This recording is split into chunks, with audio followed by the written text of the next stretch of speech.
Hello, good morning all of you. This is Prashant Singh and welcome to AEC plus. मैं आशा करता हूं कि आपकी पढ़ाई ठीक चल रही होगी और आप सभी ठीक होंगे। हम बात कर रहे हैं करंट अफेयर्स की और मैं बार बार आपको एक ही चीज़ समझा रहा हूं, मैं बार बार आपसे एक ही चीज़ बता रहा हूं कि आपको लक्ष्य की प्राप्ति जरूर होगी, लेकिन उस लक्ष्य के लिए आपका जो लक्ष्य है वो आपसे संघर्ष मांगता है। तो आप संघर्षरत रहिए, लगातार प्रयास करते रहिए और प्रयास जो है वो कभी भी आपका विफल नहीं होगा। तो यहाँ पर अगर मैं आज के लाइन की बात करूं आपके लिए, तो वो ये है कि बरसात से मुलाकात यूं ही नहीं होती और धरती को धूप में जलना पड़ता है। शोहरत के शिखर को चढ़ने के लिए घुटनों के बल भी चलना पड़ता है।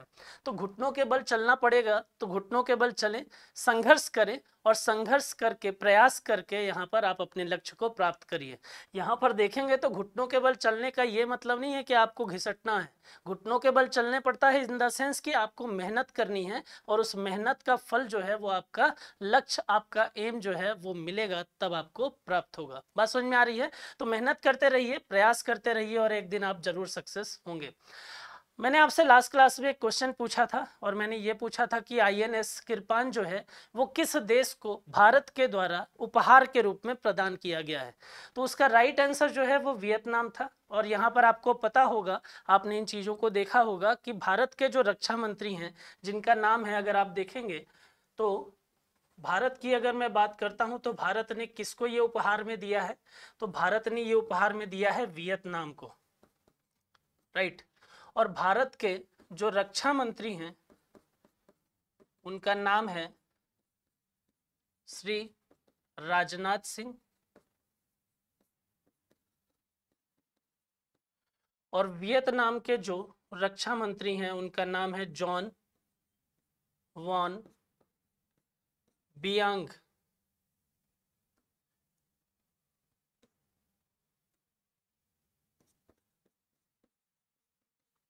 याद रखिएगा, इनका नाम है जॉन वॉन गियांग, राइट। और दूसरा अगर मैं बात करूं तो इन दोनों के बीच में बायलैटरल टॉक हुआ था, इन दोनों के बीच में द्विपक्षीय वार्ता हुई थी। और उस द्विपक्षीय वार्ता में यहाँ पर वियतनाम को उपहार के रूप में प्रदान किया गया, किसके द्वारा? आईएनएस किरपान भारत के द्वारा, राइट। तो ये याद रखिएगा। दूसरा अगर हम देखें तो इंडिया की कैपिटल तो आपको पता ही है, बताने की आवश्यकता नहीं है, ठीक है। और वियतनाम की जो कैपिटल है वो आप याद रखें कि वियतनाम की जो कैपिटल है वो है हनोई, ठीक। वियतनाम की जो कैपिटल है वो हनोई है। तो इतनी चीज़ें आप इस क्वेश्चन में याद रखिएगा। आइए देखें आज का जो हमारा क्वेश्चन नंबर 1 है वो क्या है कि which day is celebrated every year on July 10th which is dedicated to robotics. प्रतिवर्ष 10 जुलाई को कौन सा दिवस मनाया जाता है जो कि रोबोटिक्स को समर्पित है? तो यहाँ पर आप अगर देखेंगे तो एक दिवस मनाया जाता है 10 जुलाई को और हाल ही में वो मनाया गया है, जिसको आप टेस्ला डे के नाम से जानते हैं, राइट। और टेस्ला डे क्यों मनाया जाता है? तो याद रखिएगा कि एक व्यक्ति थे जिनका नाम था निकोला टेस्ला। एक व्यक्ति थे जिनका नाम था निकोला टेस्ला। और निकोला टेस्ला का जो काम है वो रोबोटिक्स में बहुत ही अद्भुत है और रोबोटिक्स के फील्ड में उनका जो कंट्रीब्यूशन है वो बहुत बेहतरीन। तो उन्हीं की याद में, उन्हीं के जयंती के तौर पर 10 जुलाई को हम क्या मनाते हैं? टेस्ला डे मनाते हैं। 10 जुलाई को हम क्या मनाते हैं? हम टेस्ला डे मनाते हैं, राइट। और निकोलस टेस्ला की अगर मैं बात करूं तो इनको रोबोटिक्स के फील्ड में अगर आप देखेंगे तो लगभग 300 प्रोडक्ट पर पेटेंट मिल चुका है। यहाँ पर तो प्रोडक्शन ही किसी किसी का जीवन भर में 300 होता है और यहाँ पर आप देखिए तो निकोला टेस्ला रोबोटिक्स के फील्ड में अगर आप देखें तो 300 प्रोडक्ट जो है उन पर इनको पेटेंट मिला हुआ है। तो आप समझ सकते हैं कि इनका कंट्रीब्यूशन जो है रोबोटिक्स में वो कितना बेहतरीन होगा। बात समझ में आ रही है? आइए देखें क्वेश्चन नंबर 2। तो यहाँ पर अगर देखें कि what is the name of the private army fighting along side the regular Russian army in Ukraine. Ukraine और रसिया की अगर हम बात करें तो सामान्य तौर पर स्टार्टिंग के दिनों पर जब ये वॉर स्टार्ट हुआ था तो हमको ये लग रहा था कि रसिया जो है वो कुछ ही दिनों में ये युद्ध को, इस वॉर को ख़त्म कर देगा। रसिया जो है वो यूक्रेन को बहुत आसानी से दबा देगा। लेकिन हम दाग देते हैं यूक्रेन की पावर की, हम दाद देते हैं यूक्रेन के हौसले की, जो इतने दिनों तक रसिया के सामने बिना डरे हुए आराम से टिका हुआ है। बात समझ में आ रही है?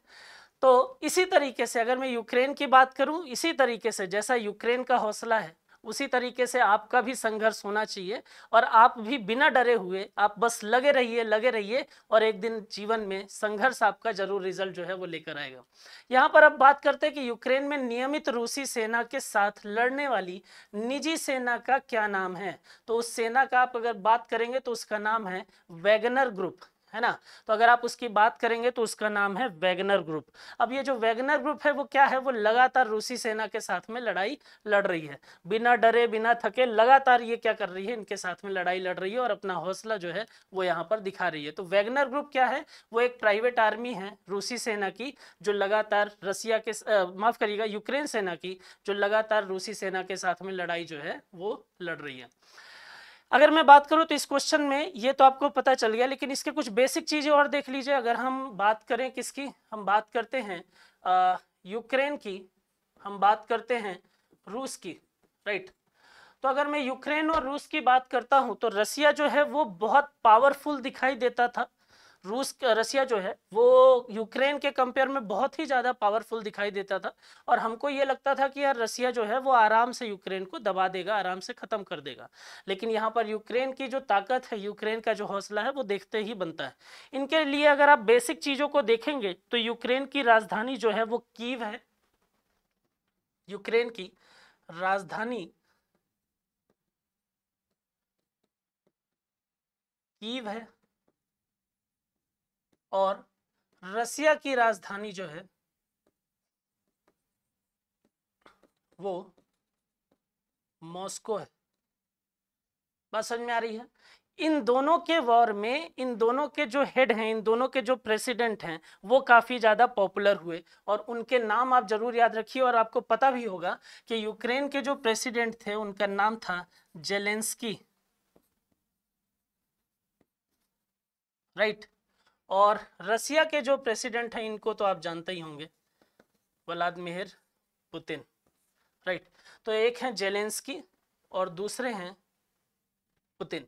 तो आप यहां से याद रखिएगा कि वैगनर ग्रुप जो है वो प्राइवेट आर्मी है, यूक्रेन की तरफ से रसिया की सेना के साथ में लगातार लड़ाई लड़ रहा है।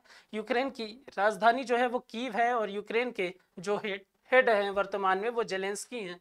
रसिया की राजधानी मॉस्को है और रसिया के जो हेड हैं वर्तमान में वो व्लादिमीर पुतिन हैं। और ये इतनी चीज़ें इस क्वेश्चन में आप याद रखेंगे, राइट। क्वेश्चन नंबर 3 की अगर मैं बात करूं, मोस्ट इंपॉर्टेंट क्वेश्चन नंबर 3 की अगर मैं बात करूं, from which date Chandrayaan 3 mission will start. Chandrayaan 3 जो है वो किस तारीख से प्रारंभ होगा। पहली चीज तो ये कि अगर मैं यहाँ पर आपको बताऊं तो चंद्रयान 3 जो है उसको भेजा क्यों जा रहा है या उसके लिए प्रयास किया क्यों जा रहा है। तो चंद्रयान 2 जो था, जो असफल हो गया था अपने अंतिम चरण में, उस प्रोसेस को, उस प्रक्रिया को, उस उद्देश्य की प्राप्ति को पूरा करने के लिए, उस उद्देश्य की प्राप्ति के लिए जहां पर चंद्रयान जो है वो विफल हो गया, उस काम को पूरा करने के लिए हम चंद्रयान 3 जो है वो भेज रहे हैं। बात समझ में आ रही है? अभी तक अगर हम देखें तो चंद्रयान फर्स्ट जो भारत की तरफ से भेजा गया था, याद रखिएगा, चंद्रयान फर्स्ट जो भेजा गया वो सक्सेस हुआ। चंद्रयान सेकंड जो भेजा गया वो फेल हुआ और थर्ड जो है वो अभी भेजने की तैयारी है।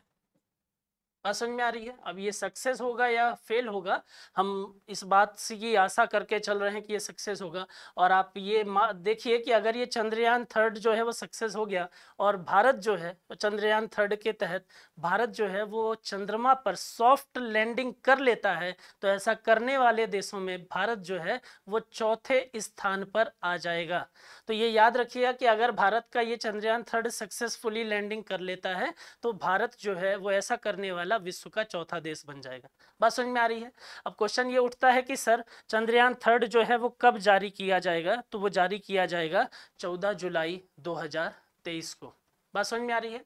तो ये जारी किया जाएगा कब, 14 जुलाई 2000, अभी आज से 2-3 दिन के बाद, राइट। और कब जारी किया जाएगा, तो ये दोपहर के 2:30 बजे जारी किया जाएगा। और इसकी लॉन्चिंग कहाँ से होगी, तो श्रीहरिकोटा के सतीश धवन स्पेस सेंटर से इसकी लॉन्चिंग जो है वो की जाएगी। बात समझ में आ रही है। तो आपको इतना आइडिया लग गया कि सर जो चंद्रयान फर्स्ट भेजा गया वो सक्सेसफुल हुआ, और वो भेजा कब गया था, वो भेजा गया था 2008 में। चंद्रयान सेकंड जो भेजा गया वो फेल हुआ, वो कब भेजा गया था, वो भेजा गया था 2019 में। और चंद्रयान 3 जो है वो कब भेजा जाएगा, वो 14 जुलाई 2023 को।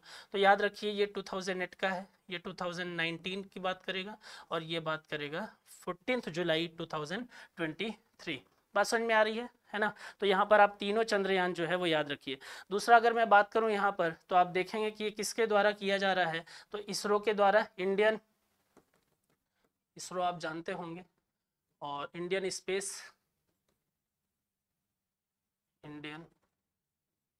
Space research organisation.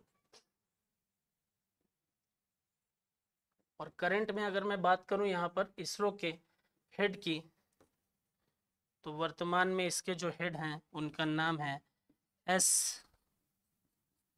सोमनाथ। और एस सोमनाथ की फोटो, एस सोमनाथ का वीडियो जो है वो काफ़ी वायरल हुआ था मोदी जी के साथ में चंद्रयान सेकंड के टाइम ड्यूरेशन पर। बात समझ में आ रही है। तो ये वही एस सोमनाथ हैं जिनका वीडियो, जिनके बारे में आप जानते हैं। बात समझ में आ रही है। चलिए आगे बात करते हैं। Which country has become the new permanent member of SCO। इनमें से कौन सा ऐसा देश है जो अभी हाल ही में SCO की अगर हम बात करें, संघाई कोऑपरेशन ऑर्गेनाइजेशन की अगर मैं बात करूं, तो उसका मेंबर बना है। तो आप याद रखिए वो अभी परमानेंट मेंबर जो है SCO का, वो बना है ईरान। ठीक, तो ईरान जो है वो हाल ही में न्यू मेंबर ऑफ SCO हुआ है। ठीक है। और SCO की अगर मैं बात करूं, तो SCO में कितने मेंबर हो गए हैं, ईरान को मिलाकर टोटल मेंबर हो गए हैं 9। ईरान से पहले अगर मैं बात करूं, तो इस SCO में SCO का फुल फॉर्म होता है संघाई कोऑपरेशन ऑर्गेनाइजेशन। संघाई कोऑपरेशन ऑर्गेनाइजेशन। और इस संघाई कोऑपरेशन ऑर्गेनाइजेशन का जो हेडक्वार्टर है वो कहाँ पर है, तो वो है बीजिंग में, है ना। तो इतनी चीजें आप याद रखिए। SCO जो है वो संघाई कोऑपरेशन ऑर्गेनाइजेशन है। SCO करता क्या है, तो SCO जो है वो संबंधित क्षेत्र में, अगर मैं बात करूं आपसे, तो SCO जो है वो संबंधित क्षेत्र में शांति, सुरक्षा, ठीक है, आदि के लिए काम करता है। तो इनके लिए ये काम करता है संघाई कोऑपरेशन ऑर्गेनाइजेशन। बीजिंग चाइना में इसका हेडक्वार्टर है।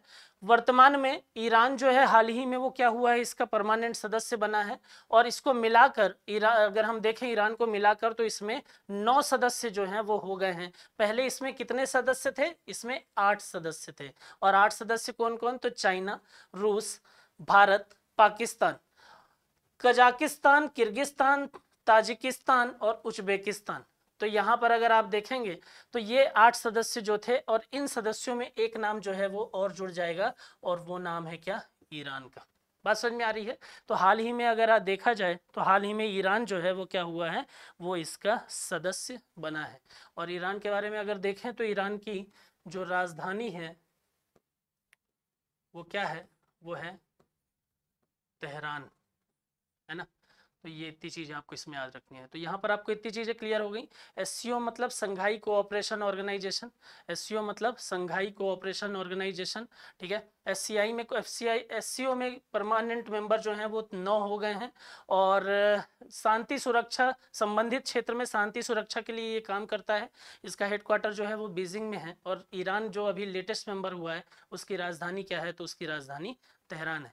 8 जो पहले थे और ईरान, इनको मिलाकर 9 सदस्य हो गए। 9 सदस्य के नाम यहाँ पर आप देख सकते हैं, राइट। क्वेश्चन नंबर 5 की अगर मैं बात करता हूँ, उमा छेत्री की मैं बात करता हूँ, तो उमा छेत्री जो है वो किससे रिलेटेड हैं, और Uma Chhetri is related to which field of sport. Uma Chhetri का संबंध किस खेल से है, तो उमा छेत्री का संबंध जो है वो हाल ही में असम से ये बिलोंग करती हैं, और ये क्रिकेट के क्षेत्र में इनका अभी सिलेक्शन हुआ है, ठीक है। तो याद रखिएगा कि उमा छेत्री किससे रिलेटेड है, क्रिकेट से रिलेटेड है। और उनका चयन की अगर मैं बात करूँ तो 9 जुलाई से जो बांग्लादेश के खिलाफ मतलब मैच शुरू होने वाला है, सीरीज शुरू होने वाली है, उसमें इनका चयन हुआ है। और एक महत्वपूर्ण चीज ये है कि ऐसा पहली बार हुआ है कि असम से कोई महिला क्रिकेट खिलाड़ी ने सीनियर राष्ट्रीय टीम में अपनी जगह बनाई है। तो आप इतनी चीजें याद रखिए। और ये किससे रिलेटेड हैं, तो ये रिलेटेड हैं किससे, क्रिकेट से। और क्रिकेट में मेन इनका काम क्या है, तो इनका काम जो है वो धोनी जी का जो काम है, विकेट कीपर। हालांकि धोनी जी के बारे में हम कंपेयर तो नहीं कर सकते, उनका तो ठीक है, मतलब क्या ही बोलूँ मैं उनके बारे में, ठीक है, मेरे शब्द जो हैं वो कम पड़ जाएंगे। तो आप इतना याद रखिए कि उमा छेत्री जो है वो विकेट कीपर है, ठीक है। चलिए आगे हम बात करते हैं। What is the name of India's first regional train. Bharat की पहली रीजनल ट्रेन जो है उसका नाम क्या है। देखने में और सुनने में ये आपको अभी देखिए, अभी आजकल काफ़ी न्यूज़ में कौन सी ट्रेन है, तो वो है वंदे भारत ट्रेन, ठीक है। लेकिन यहाँ पर जब आप देखेंगे तो आपको ये एक ट्रेन जो दिखाई देगी, ये बुलेट ट्रेन के जैसे दिखाई देगी, और इसकी स्पीड जो है वो काफ़ी तेज होगी। आपका जो ट्रांसपोर्टेशन सिस्टम है उसको और ज़्यादा बेहतर करने के लिए, उसको और ज़्यादा मतलब टाइम कंज्यूमिंग प्रोसेस जो थी वो थोड़ा सा ख़त्म करने के लिए, और लॉन्ग डिस्टेंस की दूरी को बहुत ही कम समय में पूरा करने के लिए इस प्रकार की ट्रेन जो है वो चलाई जा रही है। और ये भारत की पहली रीजनल ट्रेन है। और ये कहाँ से कहाँ तक अगर आप देखेंगे तो दिल्ली, गाजियाबाद और मेरठ, तो ये रूट इसका दिखाई देगा दिल्ली से ज़्यादातर। और इसका नाम क्या होगा, तो इसका नाम है रैपिड एक्स। बात समझ में आ रही है। तो रैपिड एक्स जो है वो भारत की पहली रीजनल ट्रेन जो है वो बन गई है, और इसका परिचालन इस महीने से शुरू हो जाएगा। 17 किलोमीटर के सेक्शन पर ये शुरू किया जाएगा। और Delhi Meerut regional rapid train system की अगर मैं बात करूं तो जो रैपिड ट्रेन सिस्टम है वहां पर आप ऐसा समझ लीजिए कि इस सिस्टम के अंतर्गत इस ट्रेन को चलाया जा रहा है। और इस सिस्टम की अगर हम खासियत की बात करें तो यहाँ पर जो भी दूरी कवर की जाएगी उसमें स्पीड तो बाकी की ट्रेनों से बहुत ज़्यादा होगी, और जो स्टॉपेज होंगे वो भी काफ़ी कम होंगे। तो अगर ऐसी चीज़ें किया जाएगा तो डिस्टेंस को कवर करने में जो टाइम लगेगा वो थोड़ा कम हो जाएगा, और डिस्टेंस आसानी से कम समय में ट्रेवल की जा सकती है, कवर की जा सकती है। स्पीड की अगर हम बात करें तो 160 किलोमीटर प्रति घंटे की स्पीड इसकी मैक्सिमम हो सकती है। तो आप सिर्फ फिलहाल अभी याद रखिए कि जो रीजनल पहली ट्रेन चली है, पहली रीजनल ट्रेन, उसका नाम है भारत की रैपिड एक्स। क्लियर। आइए क्वेश्चन नंबर 7 की अगर बात करें तो इनको तो सभी लोग पहचानते ही हैं, इनका नाम है अजीत आगरकर, राइट।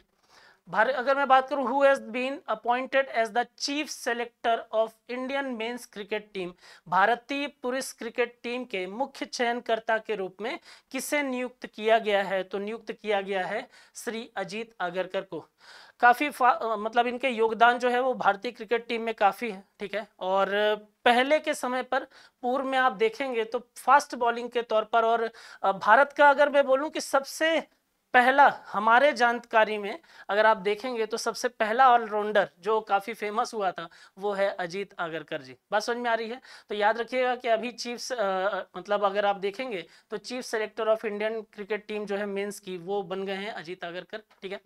इनके बारे में अगर बताऊं मैं आपको तो फरवरी में चेतन शर्मा जो थे एक्स, उन्होंने इस्तीफा दे दिया था। और उनके बाद में शिव सुंदर दास अंतरिम रूप से, है ना, इंतरिम रूप से अगर आप देखेंगे तो चेतन शर्मा के इस्तीफा के बाद में शिव सुंदर दास जो हैं वो अंतरिम रूप से मुख्य चयनकर्ता के पद पर बने हुए थे। हालांकि बाद में अजीत आगरकर फुल टाइम या परमानेंट तौर पर इनको नियुक्त किया गया। 1999, 2003, 2007 वनडे विश्व कप में भारतीय टीम का भी ये हिस्सा थे। चलिए बात करते हैं क्वेश्चन नंबर 8 की, और यहाँ पर अगर हम देखें, who has been appointed as a special director of CBI, CBI के विशेष निदेशक किसे नियुक्त किया गया है? तो अगर मैं सीबीआई के विशेष निदेशक की बात करता हूँ, स्पेशल डायरेक्टर की बात करता हूँ, तो उनका नाम है अजय भटनागर, राइट। तो हाल ही में अजय भटनागर जो है उनको क्या किया गया है, सीबीआई का स्पेशल डायरेक्टर ऑफ सीबीआई के तौर पर उनको नियुक्त किया गया है। अजय भटनागर की अगर बात करें तो सीबीआई का विशेष निदेशक के रूप में नियुक्ति है। उनकी नियुक्ति की पुष्टि मंत्रालय के आदेश के अनुसार हो गई है, काम का नहीं है। वह वर्तमान में केंद्रीय जांच एजेंसी, या अगर मैं बात करूं, is currently working on additional director in the central investigation agency में वो एडिशनल डायरेक्टर के पद पर बैठे हुए थे, और उनकी नियुक्ति की अगर बात करें तो 20 नवंबर 2024 तक होगी। और सिर्फ इतनी ही क्यों, यहाँ तक ही क्यों, क्योंकि उस दिन ये रिटायर हो जाएंगे। तो अजय भटनागर जो है वो हाल ही में स्पेशल डायरेक्टर ऑफ सीबीआई बने हैं, ये आपको याद रखना है। क्वेश्चन नंबर 9 की अगर मैं बात करता हूँ, तो which player has equaled the world record of Waqar Younis ने के विश्व रिकॉर्ड की बराबरी किस खिलाड़ी ने कर ली है? तो उसका नाम है वानिंदु हसरंगा, ठीक है। वानिंदु हसरंगा की बात करें अगर, तो श्रीलंका से ये बिलोंग करते हैं, ठीक है, श्रीलंका से ये बिलोंग करते हैं। और अगर मैं आईपीएल की बात करता हूं इंडिया में, तो बेंगलोर फ्रेंचाइजी से ये खेलते हैं,